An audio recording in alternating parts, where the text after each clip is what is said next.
Hi guys, welcome to our channel Telugu audio stories with Maithri. నా channel ని ఎవరైనా first time చూస్తున్నట్టయితే తప్పకుండా లైక్ చేయండి, షేర్ చేయండి అండ్ సబ్స్క్రైబ్ చేసుకోండి. బంధిని పెళ్లి బంధంలో పార్ట్ 46. ఇక లేట్ చేయకుండా స్టోరీలోకి వెళ్ళిపోదాం.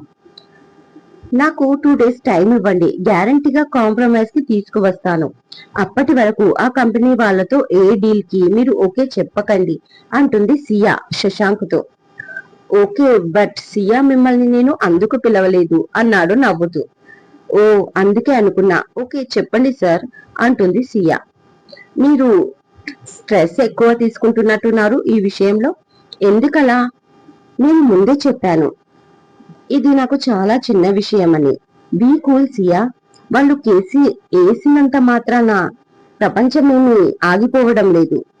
మీరు కావాలని ఏ తప్పు చేయలేదు, జస్ట్ మ్యాచింగ్ అయింది. కొన్నిసార్లు ఇలాంటి మిరాకిల్స్ కూడా జరుగుతాయి. ఇక ఆ టాపిక్ ని వదిలేసేయండి అన్నాడు శశాంక్. ఓకే సార్ అని తను కూడా ఇక ఈ టాపిక్ గురించి మాట్లాడాలని లేదు సియాకి కూడా. యాక్చువల్లీ మిమ్మల్ని ఎందుకు పిలిచాను అంటే మా మదర్ కాల్ చేశారు, మీతో ఏదో మాట్లాడాలంట అంటూ తన ఫోన్ కలిపి సియాకు ఇచ్చాడు శశాంక్. నమస్తే మేడం, ఎలా ఉన్నారు అని అడుగుతుంది సియా. నేను బాగానే ఉన్నాను, నీతో కొంచెం మాట్లాడాలి. కాస్త మా వాడికి దూరంగా వెళ్ళవా సియా అంటుంది నందిత. ఏ విషయం మేడం అంటూ కామ్గా చాంబర్ లోని బాల్కనీలోకి వెళ్తుంది సియా. ఆమెను చూస్తూ తన వర్క్ చేసుకుంటూ ఉంటాడు శశాంక్. 5 నిమిషాలు అయ్యాక ఫోన్ ఇద్దామని లోపలికి సియా రాగానే, వాట్ ద హెల్, చాలా ఎక్కువ చేస్తున్నారేంటి? ఇంత చిన్న యాడ్ కి 50 crores ఇవ్వాలా? అసలు ఏమనుకుంటున్నారు వాళ్ళు? ఒక్క పైసా ఇవ్వను, లీగల్ గానే ప్రొసీడ్ అవుతా. ఏం చేస్తారో చూస్తాను. ఇప్పటి వరకు చాలా చిన్న కంపెనీ, ఎందుకులే పిచ్చుక పైన బ్రహ్మహస్తం అని జాలిపడ్డాను. బట్ నాకే బిజినెస్ నేర్పిస్తున్నారు వాళ్ళు. ఆల్ రైట్, ఇక ఎంతవరకైనా వస్తే అంతవరకు అన్నాడు శశాంక్ చాలా సీరియస్ గా ఫోన్ లో అంటూ సియాని చూడగానే ఆ తర్వాత మాట్లాడతాను అంటూ కాల్ కట్ చేసి, వాట్ సియా అని అడిగాడు శశాంక్. సియా చాలా ఫీల్ అవుతూ, మీ మదర్ మాట్లాడతారంట అంటూ ఫోన్ ఇచ్చింది కామ్గా. టెల్ మీ మామ్ అన్నాడు అటువైపు నుంచి చెప్పింది విని నవ్వుతూ. మనం 2 salaries ఇవ్వట్లేదు సియా గారికి, మీరు పిలవగానే పంపించడానికి అన్నాడు నందినితో. ఇవ్వకపోతే ఇక పైన ఇవ్వండి సిఇఓ గారు, నాకేం అబ్జెక్షన్ లేదు అంది నందిత నవ్వుతూ. స్పీకర్ ఆన్ చేయడం వల్ల సియా కూడా వింది ఆమె మాటలు. వర్క్ టైంలో ఇంటికి ఎందుకు మామ్ మళ్ళీ అడిగాడు శశాంక్. అవన్నీ నేను నీకు చెప్పను, ఫస్ట్ అమ్మాయిని ఇంటికి పంపించు అంది. ఓకే నందిత మేడం గారు అంటూ కాల్ కట్ చేసి, సియా మమ్మీ ఇంటికి రమ్మంటుంది అన్నాడు శశాంక్. చెప్పారు సార్, విత్ యువర్ పర్మిషన్ వెళ్ళి త్వరగా వచ్చేస్తాను అంటుంది సియా. ఓకే, తొందర ఏం లేదు, టేక్ యువర్ టైం. ఇప్పుడు అంకుల్ తో పాటు మా రమా ఆంటీ కూడా వస్తున్నారు, ఆవిడతో కలిసి మీరు వెళ్ళండి అన్నాడు Shashank. Okay sir, thank you అంటూ బయటికి వెళ్ళిపోతుంది సియా. మళ్ళీ 50 కోట్లు అడుగుతున్నాడా రాజ్? ఇదంతా కావాలని చేస్తున్నాడు, నేను తన డీల్ ఒప్పుకోలేదనే కదా. ఇక లాభం లేదు, ఒకసారి చిన్నమామయ్యతో మాట్లాడాలి అనుకుంటుంది సియా మనసు. ఏంటి అల్లుడు, నేనే అనుకుంటే నాకంటే ఎక్కువ నటిస్తున్నావు అని అడిగాడు ఆనంద్ శశాంక్ కాల్ లిఫ్ట్ చేయగానే. మరి మీరే చెప్పారు కదా తన మనసులో ఫీలింగ్స్ రావాలి అంటే ఈ విషయం సియాకు తెలియాలి అని, కాస్త స్ట్రాంగ్ గా తెలిసేలా చెప్తున్నాను అన్నాడు శశాంక్. మొత్తానికి నీ వైపు నుంచి కూడా ప్రయత్నం చేస్తున్నావన్నమాట అన్నాడు ఆనంద్. అంటే ఇంకా వేరే వాళ్ళు కూడా ప్రయత్నిస్తున్నారా అని అడిగాడు డౌట్ఫుల్ గా శశాంక్. ఇంకా అర్థం కాలేదా? సియాని ఒప్పించడానికి మా ఆవిడ, మీ అమ్మ ఇద్దరూ పూనుకున్నారు, అందుకే ఇంటికి ఇన్వైట్ చేస్తున్నారు ఎల్లుండి పూజకి అన్నాడు ఆనంద్. ఓ గ్రేట్, చాలా మంచి విషయం. కానీ డైరెక్ట్ గా అడగడం లాంటిది చెయ్యొద్దు అని చెప్పండి, తను ఇబ్బంది పడడం నేను చూడలేను అంటాడు శశాంక్. ఓహో, అంతవరకు వచ్చింది అన్నమాట సంగతి. సరే, సాయంత్రం పార్టీ ఉంటుందా మరి అడిగాడు ఆనంద్. తప్పకుండా ఉంటుంది మామయ్య అంటూ నవ్వాడు శశాంక్. ఆఫీస్ కి వచ్చిన రమతో కలిసి శశాంక్ ఇంటికి వెళ్తుంది సియా. అక్కడికి వెళ్ళగానే నందిత చాలా ఆప్యాయంగా పలకరించి కాసేపు కూర్చున్నాక, మా ఇంట్లో పెద్దవాళ్ళ పూజ ఉంది, పూజకు కావలసిన వస్తువులు ఇంకా కొత్త బట్టలు కావాలి, పని వాళ్లకు ఒకటి చెప్తే మరొకటి తీసుకొస్తారు, కాస్త నువ్వు రమ వెళ్ళి తీసుకురండమ్మా అంటుంది నందిత. అలాగే మేడం, మీకేం కావాలో స్లిప్ రాసి ఇవ్వండి అంటుంది సియా. అలాగే అని ఒక స్లిప్ తీసి ఇచ్చింది సియాకి. అవి చూసి ఓకే మేడం అని ఆంటీ వస్తారా వెళ్దాం అంటుంది రమతో. రమ రాదు, నువ్వు ఒక్కదానివే వెళ్ళు అంటుంది నందిత అంతలోనే. దానికి షాక్ అవుతుంది రమ. నేనొక్కదాన్నేనా? ఏవైనా తప్పుగా తీసుకొస్తే మీకు ఇబ్బంది అవుతుంది అంటుంది సియా మెల్లిగా. అదేం లేదు సియా, నువ్వు అన్ని కరెక్ట్ గానే తెస్తావు, నాకు నమ్మకం ఉంది, అందుకే నువ్వు ఒక్కదానివే వెళ్ళు, నీకు తోడుగా పనమ్మాయి కూడా వస్తుంది అని ఒక కార్డు తీసుకొని సియా చేతికి ఇస్తుంది నందిత. దాంతో సరే మేడం అని పనమ్మాయిని తీసుకొని కారులో బయలుదేరుతుంది సియా. అదేంటి ఒక్కదాన్నే పంపించావు అని అడుగుతుంది రమ. ఇంటికి సంబంధించిన ప్రతి విషయం తనే దగ్గరుండి చెయ్యాలి కదా రేపు, అందుకే ఇప్పుడు ఈ అమ్మాయి తెచ్చే వస్తువుల్ని బట్టి నేను శశాంక్కి కరెక్ట్ అమ్మాయిని చూశానో లేదో తెలిసిపోతుంది అంటూ నవ్వుతుంది నందిత. మీరు మరీ దూరం ఆలోచిస్తున్నారు వదిన, ఆ అమ్మాయి ఒప్పుకోకపోతే అంటుంది రమ. ఒప్పుకోవాలి, తప్పదు, నాకే కాదు వాడికి కూడా ఈ అమ్మాయి బాగా నచ్చింది. నేను నైట్ ఫోన్ మర్చిపోతే ఓపెన్ చేసి చూశాను, అందులో మొత్తం ఈ అమ్మాయి ఫొటోసే ఉన్నాయి. ఎప్పుడూ ల్యాప్టాప్ పట్టుకుని కూర్చునేవాడు, ఈ మధ్య ఫోన్ పట్టుకుని కూర్చుంటేనే నాకు డౌట్ వచ్చింది అంటూ నవ్వుతుంది నందిత.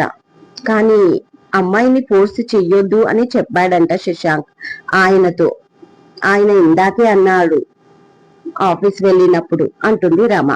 ఫోర్స్ ఏమీ లేదు, ఆ అమ్మాయి ఒక్కసారి అవునంటే వాళ్ళ ఇంట్లో వాటిలతో మాట్లాడే మధ్యవర్తివి నువ్వే కదా అంటుంది నందిత. సరే వదినా, అమ్మాయి చాలా మంచిది, ఇంతకి ఇంట్లో పని చేపిస్తున్నావు, రేపు ఆఫీస్ కి వెళ్ళకూడదా నీ కోడలు అని అడుగుతుంది రమ. అస్సలు చెయ్యనివ్వను జాబ్, వాడే ఆఫీస్ ఆఫీస్ బిజినెస్ బిజినెస్ అంటూ నెలలో 20 రోజులు కనిపిస్తాడు, ఇక అమ్మాయిని కూడా పంపిస్తే ఎలా రమా? ఇప్పుడు ఒక్కదాన్నే, అప్పుడు ఒక్కదాన్నే ఉండాలా నేను? తను హౌస్ వైఫ్ లాగే ఉండాలి, కోడలు పిల్లలతో ఈ ఇల్లు కలకలలాడాలి, అది నా కోరిక రమా అంటుంది నందిత. తప్పకుండా తప్పకుండా మీ కోరిక నెరవేరుతుంది, బాధపడకండి అంటుంది రమ. 2 అవర్స్ తర్వాత సియా అన్ని వస్తువులు తీసుకొని వస్తుంది. అన్ని కరెక్ట్ గా తేవడంతో మెచ్చుకుంటారు సియని నందిత రమ. ఇక ఇంటికి బయలుదేరుతాను అనగా శశాంక్ వస్తాడు. అప్పుడేనా ఇలా వచ్చి అలా వెళ్తున్నావు సియా, కాసేపు కూర్చో అంటుంది Nandita. Good evening, all shopping అయిపోయిందా అని అడిగాడు శశాంక్ అప్పుడే వచ్చి. అయిపోయింది సార్ అంటుంది సియా. ఇక శశాంక్ తన రూమ్ కి వెళ్లిపోతాడు. సియా, ఎల్లుండి మా ఇంట్లో పెద్దల పూజ, నువ్వు తప్పకుండా రావాలి. నేను పెద్దగా హడావిడి ఏమి చెయ్యను, జస్ట్ మా బంధువులు, నా కొడుకు, మా అన్నయ్య ఫ్యామిలీ అంతే అంటుంది నందిత. దానికి చూస్తానండి ఆఫీస్ లో కనుక్కొని అంటుంది సియా. చూస్తాను చేస్తాను కాదు, నేను ఆనంద్తో మాట్లాడతాను, నువ్వు తప్పకుండా రావాలి, అలాగే చెల్లెల్ని కూడా తీసుకురా అని ఆర్డర్ పాస్ చేస్తుంది నందిత. దాంతో సరే అంటుంది సియా. ఈ లోపు శశాంక్ ఫ్రెష్ అప్ అయి కిందికి వస్తాడు, మమ్మీ కాఫీ అంటూ. అయ్యో అవును కదా, మర్చిపోయాను, వచ్చినప్పటి నుంచి ఈ అమ్మాయికి మంచి నీళ్లు కూడా ఇవ్వలేదు. రమ, టీ తాగుదామా అని అడుగుతుంది నందిత. తాగుదాం వదిన, నేను తెస్తాను ఉండు అంటుంది రమ. నువ్వెందుకు రమ, సియా ఉంది కదా, సియా నువ్వు వెళ్ళి మా ఇద్దరికి టీ, వాడికి కాఫీ తీసుకొనిరా అంటుంది నందిత. దాంతో సియా షాక్ అయిపోతుంది. అలాగే శశాంక్ కూడా. రమకి మాత్రం బాగా నవ్వొస్తుంది, కానీ కంట్రోల్ చేసుకుంటుంది. సియా అలాగే స్టక్ అవ్వడంతో, ఏమా నీకు కాఫీ టీ పెట్టడం వచ్చు కదా అంటుంది నందిత. వచ్చండి అంటుంది సియా. సారీ ఏమనుకోకు, ఎప్పుడు పని వాళ్ళ చేత్తో తాగి తాగి బోరు కొట్టేసింది, అందుకే అడుగుతున్నాను అనగానే, అయ్యో అదేం లేదు మేడం, నేను తీసుకొస్తాను అంటూ లేవగానే కిచెన్ అటు అంటూ చూపిస్తుంది నందిత. ఇక కామ్ గా కిచెన్ లోకి వెళ్లిపోతుంది సియా. ఏంటమ్మా ఇంటికి వచ్చిన వాళ్ళని ఇబ్బంది పెడుతున్నావు అంటాడు శశాంక్. నువ్వు సైలెంట్ గా ఉండు అంటుంది నందిత. దాంతో సైలెంట్ అయిపోతాడు శశాంక్. 2 కప్పుల్లో టీ, 2 కప్పుల్లో కాఫీ తీసుకొని వస్తుంది సియా. ముందుగా నందిత రమకు ఇచ్చి శశాంక్ కు కాఫీ కప్పు ఇచ్చి తను తీసుకుంది. కాఫీ కంప్లీట్ అవ్వగానే ఇక వెళ్తానండి అంటుంది సియా. అలాగేనమ్మా, కానీ ఎల్లుండి త్వరగా రా అని చెప్తుంది నందిత. అలాగే మేడం అంది సియా అలవాటు ప్రకారం. మేడం కాదు సియా, ఇక పైన ఆంటీ అనాలి. నువ్వు ఆఫీస్ లో వర్క్ చేస్తున్నావు అనే మాట, కానీ మా రమకి చెల్లెలు కూతురువి కూడా, అది మర్చిపోకు అంటుంది నందిత ప్రేమగా. అలాగే ఆంటీ అంటుంది సియా నవ్వుతూ. శశాంక్, కాస్త డ్రాప్ చేసిరా అమ్మాయిని అంటుంది నందిత. పర్వాలేదు సార్ కి ఎందుకు శ్రమ, నేను వెళ్ళిపోతాను క్యాబ్ లో అంటుంది సియా. పర్వాలేదు, నేను ఫ్రీగానే ఉన్నాను పద అని సియాని తీసుకుని బయటికి వస్తాడు శశాంక్. కార్ లో సైలెంట్ గా కూర్చుంది సియా. తనకి బ్రెయిన్ పని చేయడం లేదు. ఎలా రాజ్ ని కన్విన్స్ చేయాలో అర్థం కాక అది వేరేలా అర్థం చేసుకున్న శశాంక్, సారీ సియా, మా మమ్మీ కాస్త ఎక్కువగా ఫ్రీగా మూవ్ అవుతుంది కదా మీతో అంటాడు. కానీ సియా బదులు ఇవ్వకుండా ఎటో చూస్తుంది. సియా అని గట్టిగా పిలుస్తాడు. చెప్పండి సార్ అంటుంది ఈ లోకంలోకి వచ్చి. మీరు ఏదైనా టెన్షన్ లో ఉన్నారా అని అడుగుతాడు శశాంక్. అదేమీ లేదు సార్, చెప్పండి అంటుంది. మా మమ్మీ ఇవాళ చాలా పని చేపించినట్టుంది, మీరు ఫీల్ అయ్యారా అని అడిగాడు. అయ్యో అదేం లేదు సార్, జనరల్ గా ఇంట్లో ఉండే పనే కదా, అందులో ఏముంది అంటుంది సియా. నేను అనేది అది కాదు, కొత్త పాత లేకుండా ఇంట్లో పని కూడా చెప్పింది కదా అందుకే అంటున్నాను అన్నాడు.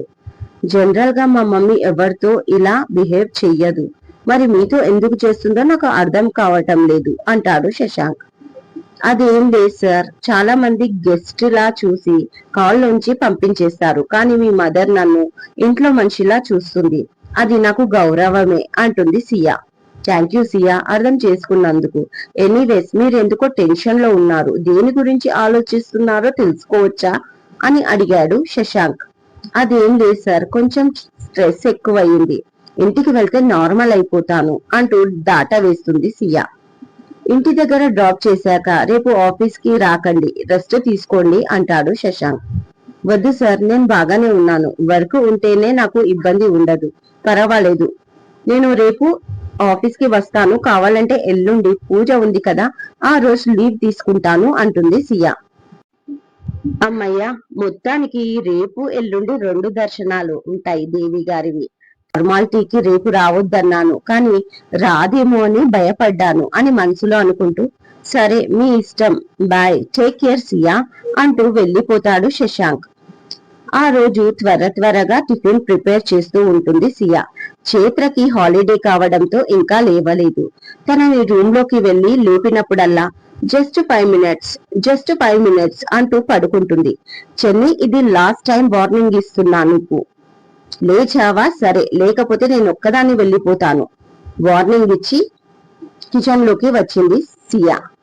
ఇక తప్పదు, అక్కకి కోపం వచ్చేలా ఉంది అని నిద్రమత్తుతోనే వచ్చి హాల్లో ఉన్న సోఫాలో కూలబడింది చైత్ర. ఇంకా కళ్ళు పూర్తిగా తెరవలేదు. అప్పుడే చైత్రకి ఒక కల వస్తుంది. తన ఎదురుగా ఓ 3 కనిపిస్తారు. 1 హిట్లర్, 2 రాక్షసుడు, 3 బుడబుక్కలోడు. హే, మీరేంటి ఇలా వచ్చారు అని అడుగుతుంది. వాళ్ళు సైలెంట్ గా తన ఎదురుగా కూర్చొని ఉన్నారు. ఏ హిట్లర్, నువ్వంటే నాకు అస్సలు ఇష్టం లేదు, అందుకే నేను AK-47 తో షూట్ చేసి పైకి లేపేస్తా, నిన్ను ఫినిష్ చేసి నెక్స్ట్ ఈ రాక్షసుడు అమ్మాయిలను టీజింగ్ చేస్తున్నాడని కేసు పెట్టి లోపల వేసి ఆడవాళ్లతోనే కొట్టిస్తా, ఇక మిగిలింది ఈ బుడ్డోడు, సారీ బుడబుక్కలోడు, ఎలా ఉన్నాడో చూడు ముచ్చుమొకపోడా, నీకు మాత్రం ఉప్మాలో మోషన్ సాల్ట్ కలిపి 3 పూటలా తినిపించి నువ్వు వాష్రూమ్ నుంచి బయటికి వస్తూ మళ్ళీ లోపలికి వెళ్తూ ఉంటే చూడాలని కోరిక. అప్పుడు నువ్వు నీరసపడితే యాసిడ్ తీసుకొని అది సెలైన్ లో నింపి నీకు ఎక్కించాలని ఒక అరుదైన ఊహ నా బ్రెయిన్ లో ఊగుతూ ఉంటుంది. ఎలా ఉన్నారో చూడండి, జూ పార్క్ నుంచి తప్పించుకొచ్చిన చింపాంజీలాగా మీరును అని వాళ్ళని బాగా తిడుతూ తనలో తానే ఏదో గొనుగుకుంటూ ఉంటే సియా చైత్ర ముందుకు వచ్చి ఏమైందే, నీకు త్వరగా లేచి ఫ్రెష్ అప్ అవ్వు అంటుంది. హిహిహి అక్క చూడు, బ్రతికుండగానే పీక్కుతినే రాబందులు ఎలా కూర్చున్నారో. మన ఎనిమీస్ నా కలలోకి వచ్చారు, అయినా నువ్వెందుకు వచ్చావు నా కలలోకి అంటుంది చైత్ర. వెంటనే సియా చైత్ర తలపై ఒకటి కొట్టి, పగటి కలలు కంటున్నావా, వెళ్ళి ఫ్రెష్ అప్ అవ్వు అంటుంది సియా. అప్పుడు నిద్రమత్తు వదిలిపోయి నిజంగానే తన కళ్ళ ముందు హిట్లర్ అనబడే రాక్షసుడు అనబడే లవన్, బుడబుక్కలోడు అని పేరు పెట్టిన కుశాల్ కనిపించేసరికి చైత్రకి అంటే ఇది కల కాదా అక్క అంటుంది కోతిలాగా సోఫాపైకి ఎక్కి. సియకి ఏం చెప్పాలో తెలియలేదు. ఇది కల కాదు అని కుశాల్ సీరియస్ గా అంటాడు. ఇది నిజం, నిజంగా నిజం అని లవన్ కోపంగా అంటాడు. రాజు మాత్రం ఎలాంటి ఎక్స్ప్రెషన్స్ ఇవ్వకుండా ఫోన్ చూస్తూ ఉంటాడు ఎప్పటిలాగే. అంతే, మైండ్ బ్లాక్ అయిపోయి అక్క అంటుంది చైత్ర ఫుల్ కన్ఫ్యూజ్ తో. వెంటనే వెళ్ళి రెడీ అవ్వు అని సీరియస్ గా చెప్తుంది సియా. కట్ చేస్తే అరగంట తర్వాత డైనింగ్ టేబుల్ దగ్గర నలుగురు కూర్చున్నారు. సియా టిఫిన్ అందరికి సర్వ్ చేస్తూ ఉంటుంది. వీళ్ళెందుకు మళ్ళా మన ఫ్లాట్ కి వచ్చారు, పైగా అందరికీ వండి పెడుతుంది అక్క. ఆమె ఫేస్ లో కోపం మచ్చుక్కైనా కనపడట్లేదు. ఏమైనా అందామంటే ముగ్గురు ముచ్చుమొకాలు వేసుకొని నన్నే చంపేలా చూస్తున్నారు అనుకుంటూ కన్ఫ్యూజ్ గా ప్లేట్ వైపు సియా ముఖం చూస్తూ ఉంటుంది చైత్ర. ఆమె బాధ అర్థం చేసుకున్న సియా ఏమందో రేపటి ఎపిసోడ్ లో తెలుసుకుందాం. ఇదండి ఇవాళటి ఎపిసోడ్. ఈ ఎపిసోడ్ మీకు నచ్చినట్టు అయితే నాకు కామెంట్ లో చెప్పండి. అలాగే లైక్ చేయండి, షేర్ చేయండి, సబ్స్క్రైబ్ చేసుకోండి నా ఛానల్ ని. మరొక మంచి ఎపిసోడ్ తో మీ ముందు ఉంటాను. మైత్రి.